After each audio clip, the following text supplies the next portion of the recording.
اگر آپ کے ساتھ ہزاروں لوگ کھڑے ہوں گے تو آپ کے ساتھ ایک سرتاج ہوگی، اور اگر آپ کے ساتھ 2 لوگ کھڑے ہوں گے تو دوسری میں ہوں گی۔ خان صاحب اگر آپ نے ہمارا ساتھ نہیں چھوڑا تو ہم کبھی بھی آپ کا ساتھ نہیں چھوڑیں گے۔ تھینک یو، بہت شکریہ۔ میں بس یہ کہنا چاہ رہی تھی کہ بہت مشکل کے بعد، مجھے 7 مہینے سے زیادہ ہو گئے انڈر گراؤنڈ رہنے کے بعد، ہر طرح کی FIR ہے میرے اوپر، اور ڈیرہ غازی خان جو ہے وہ میرا گھر بالکل اجڑ چکا ہے۔ ہر روز پولیس جو ہے وہ لاتے مارتے ہوئے دروازے کھول کے آ جاتی ہے،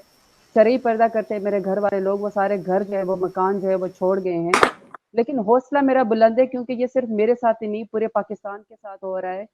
خواتین کو سڑکوں کے اوپر گھسیٹا گیا ہے، چادر اور چار دیواروں کو پامال کیا گیا ہے۔ ہماری خواتین جو ہے اس وقت جیلوں کے اندر ہیں، ہمارے کارکنان جو ہے وہ شہید ہوئے ہیں، لوگوں کے کاروبار بند ہیں۔ اور میں سوچتی ہوں کہ یہ کس کے لیے ہو رہا ہے، کیسے شخص کے لیے ہو رہا ہے جس کے پاس ویژن نہیں ہے، جس کے پاس ووٹ نہیں ہے، جس کے پاس پرسنالٹی نہیں ہے، جو پاکستان کی انڈیپینڈنٹ فارن پالیسی کو نہیں سمجھتا، جس کا ماضی اور مستقبل اور موجودہ جو وہ ہے وہ داغدار ہے، منی لانڈرنگ اس نے کی ہوئی ہے، کنوکٹڈ کرمنل ہے، بگوڑا ہے، جیدار نہیں ہے، بہادر نہیں ہے، اس کو زبردستی 25 کروڑ عوام کے سر کے اوپر جو ہے نواز شریف کو مسلط کیا جا رہا ہے، اور اس کی خاطر سب سارا کا سارا جو ہے وہ ملک کو یرغمال بنایا ہوا ہے۔ اور میں یہ سمجھتی ہوں کہ جتنا مرضی ہمارے مقتدر حلقے نواز شریف کو ہمارے سر کے اوپر بٹھا دے، عوام نے بھی ایک ہی بات ہے، عوام نے بھی ایک ہی جواب دے دیا ہے کہ نواز شریف 0/0، تمہیں کوئی ووٹ نہیں ملے گا۔ تو میں مقتدر حلقوں کو یہ کرنا چاہتی ہوں کہ نواز شریف کی سیاسی لاش کو کاندھا تو دیا جا سکتا ہے، لیکن جو ہے اس کا جنازہ تو سیاسی اس کا پڑا جا سکتا ہے سیاست کا، لیکن اس کو کرسی نہیں دی جا سکتی۔ اس کے مقابلے میں جب اپنے لیڈر عمران خان کو دیکھتی ہوں تو میں سوچتی ہوں کہ ہم تو اس کا حق بھی نہیں ادا کر سکتے ہیں، جو اس نے ہمارے لیے کیا، جس طرح وہ آزاد سوچ کا مالک ہے، جتنا وہ بڑا لیڈر ہے،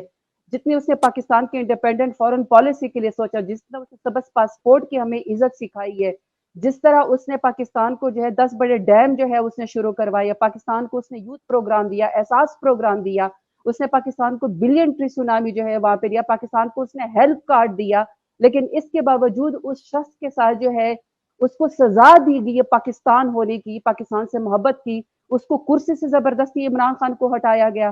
اور جو ہے اس کی جان کے اوپر جو ہے اس کی زندگی کے اوپر حملہ کیا گیا۔ وہ تو اللہ تعالیٰ بچانے والا بہت بڑا تھا، لیکن اس کی زندگی کے اوپر حملہ کیا گیا، اس کی پارٹی PTI کو ختم کرنے کی کوشش کی گئی ہے۔ بدنام زمانہ اور بدکار لوگوں نے عمران خان کی جو ہے وہ کریکٹر اساسینیشن کی اور ابھی تک جاری ہے، اور اس میں وہ خود گرے ہیں، اور میں یہ سمجھتی ہوں کہ انہوں نے اسلامی اور شرعی حدود کو بھی جو ہے وہ پامال کرنے کی کوشش کی ہے۔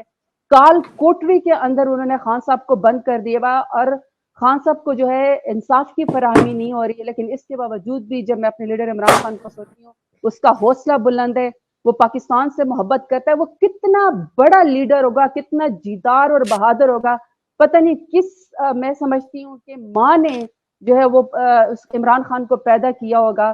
کہ آپ اس کو دیکھیں کہ وہ 10 روپے کے سٹیمپ پیپر کے اوپر جو ہے وہ لندن نہیں بھاگا، وہ پاکستان کے اندر رہ رہا ہے، اور پاکستان کے اندر اس انصاف کا بار بار دروازہ کٹکھٹاتا ہے جس کی انصاف کی ہمیں کوئی خاص امید نہیں ہے۔ اس کے پلیٹلیٹس کم نہیں ہوئے ہیں، وہ پاکستان کا ساتھ نہیں چھوڑا۔ اور میں نے خان صاحب سے اس وقت بھی کہا تھا 2014 میں کہ خان صاحب اگر آپ کے ساتھ لاکھوں لوگ کھڑے ہوں گے تو لاکھوں لوگوں میں ایک زرتاج گل ہوگی، اگر آپ کے ساتھ ہزاروں لوگ کھڑے ہوں گے تو آپ کے ساتھ ایک زرتاج گل ہوگی، اور اگر آپ کے ساتھ 2 لوگ کھڑے ہوں گے تو دوسری میں ہوں گی۔ خان صاحب اگر آپ نے ہمارا ساتھ نہیں چھوڑا تو ہم کبھی بھی آپ کا ساتھ نہیں چھوڑیں گے، اور عوام نے بھی آپ کو کہہ دیا، عوام نے بھی آپ کو کہہ دیا کہ ہمارا ووٹ اس شخص کا ہے جو اقوام متحدہ میں کھڑے ہو کے کہتا ہے کہ پروفٹ محمد ہمارے دلوں میں رہتے ہیں۔ اور میری بھی یہ ایمان کا حصہ ہے کہ خان صاحب جو ننگے پیر مدینہ کی گلیوں میں اترتا ہے کہ کہیں حب رسول میں، شان رسول میں کہیں کوئی کمی نہ آ جائے، اللہ تعالیٰ جو ہے اس کے اوپر مشکل وقت ضرور ہے، لیکن اس کو اللہ تعالیٰ آزمائش کو ضرور ختم کرے گا، اللہ تعالیٰ اس کو کبھی بھی جو ہے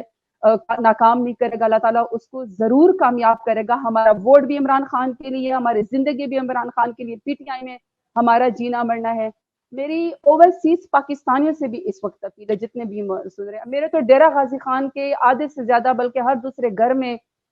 جدہ میں، دبئی میں، گسیم میں، قطر میں، کویت میں میرے بہت سارے DG خان کے لوگ اور پاکستان کے لوگ رہتے ہیں۔ دسمبر کے بعد پلیز اپنی پہلی فلائٹ جو ہے وہ لیے پاکستان آئیں، اپنی فیملی سمیت، ہمیں ووٹ جو ہے آپ لوگ دلوائے، کیونکہ آپ لوگ یاد رکھیے گا کہ جب خان صاحب شاہ سلمان سے ملے تھے، جب وہ سعودی عرب کی کنگ سے ملے تھے، انہوں نے اپنے لیے کوئی خدائی نہیں مانگی, انہوں نے اپنی کوئی پرسنل دوستی نہیں مانگی, انہوں نے ان سے جو ہے اپنے لیے کوئی فیکٹری نہیں مانگی, انہوں نے آپ کے لیے کہا تھا کہ میرے جیلوں, اگر آپ کی جیلوں میں میرے پاکستانی جو ہے وہ قید ہے, اگر وہ سڑ رہے ہیں تو آپ لوگ ان کے جو ہے ان کو آزاد کیجیے. انہوں نے آپ کے لیے سوچا ہے. 8 فروری کو میرا اور آپ سب کا امتحان ہے, کیونکہ اصل میں جس کو قید کیا گیا وہ اصل میں آزاد ہے, اور ہم اور آپ سب قید ہیں. ہم نے اپنی آزادی کو شو کرنا ہے. 8 فروری کو ہم نے عمران خان کے لیے نکلنا ہے. ہر شخص نے عمران خان بن جانا ہے, کیونکہ اگر مستقبل, جی ہم سب نے عمران خان کو 8 فروری کو ووٹ دینا ہے. بہت شکریہ, بہت شکریہ. Thank you. پاکستان زندہ باد, عمران خان زندہ باد.